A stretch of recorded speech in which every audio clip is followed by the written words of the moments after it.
when we were able to bring in Coach Shula last year, I remember I was down in Florida with my wife for like a long just weekend just to get away. And Sean Ryan was in this role last year. He's now with the Miami Dolphins. The year before that was Freddie Kitchens. And then Sean left to take a job with the Dolphins. And the day that Sean left, Dow called me immediately and said, "Hey, what do you think about Mike Shula?" And my initial reaction was like, "You freaking kidding me?" Like, absolutely.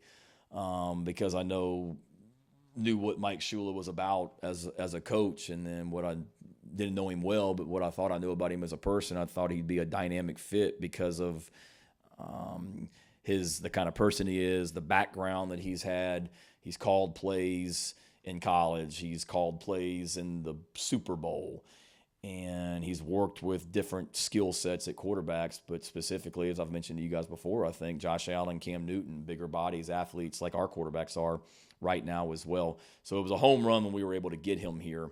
And then since he's gotten here in January, he's been even better than I thought he would be, Jack, just in the regards of helping our offense, the influence he has in that offensive staff room. I'd say everybody in this building, people like everyone in this building. I would say everybody in this building loves Mike Shula. And that's not just saying that because he's here. Like, people in this building love him. And he's made us better. So when Dow told me that he was leaving, I knew it was a possibility. Well, first of all, you back up when you start having the season that we're having, or even when you're not having that season, you're always thinking about, if I lost this coach, who I'd want to replace him with, and you're always thinking ahead as a head coach for the next step.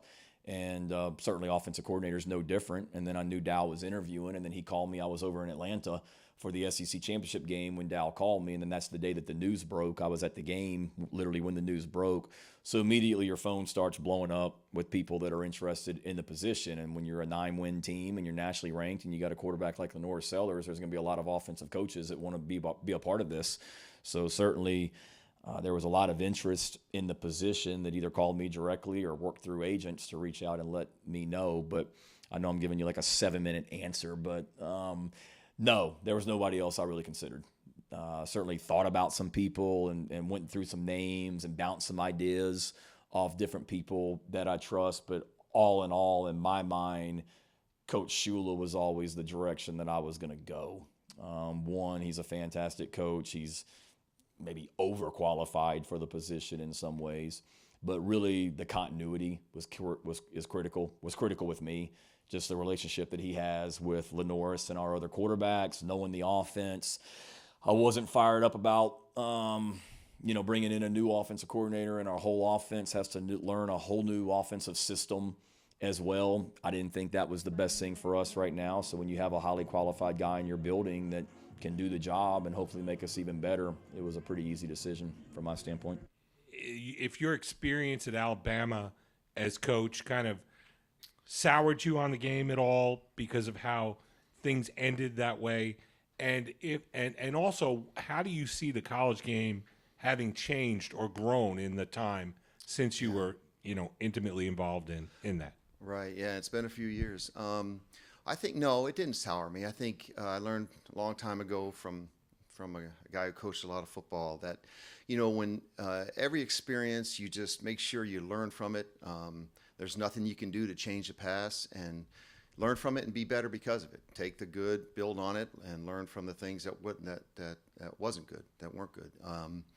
And I think over the last few years, I haven't. Believe it or not, I haven't watched a whole lot of college football, just being busy in the NFL and raising 3 daughters. And I would say it's, number one, the athletes seem to keep getting bigger, stronger, and faster. I think the biggest thing is the obvious one now with the rules in college football where guys are transferring.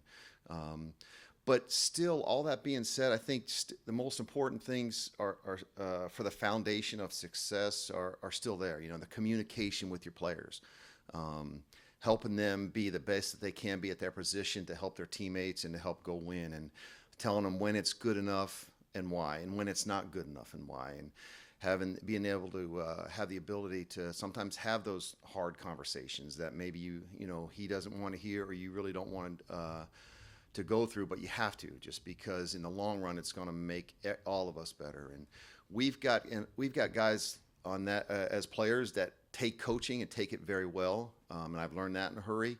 And we've got coaches that communicate clearly, and every one of our players, in my opinion, I noticed this right when in one of our first team meetings with Coach, just watching him and learning, is that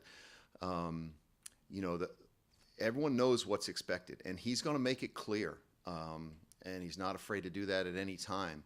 But every one of those players also know that he's in their corner, and more so than anybody else on the staff. And I think they all know that too. And I think as a player and then as a parent, if you're sending your son to a program, that's kind of the guy that you want to have coach your players.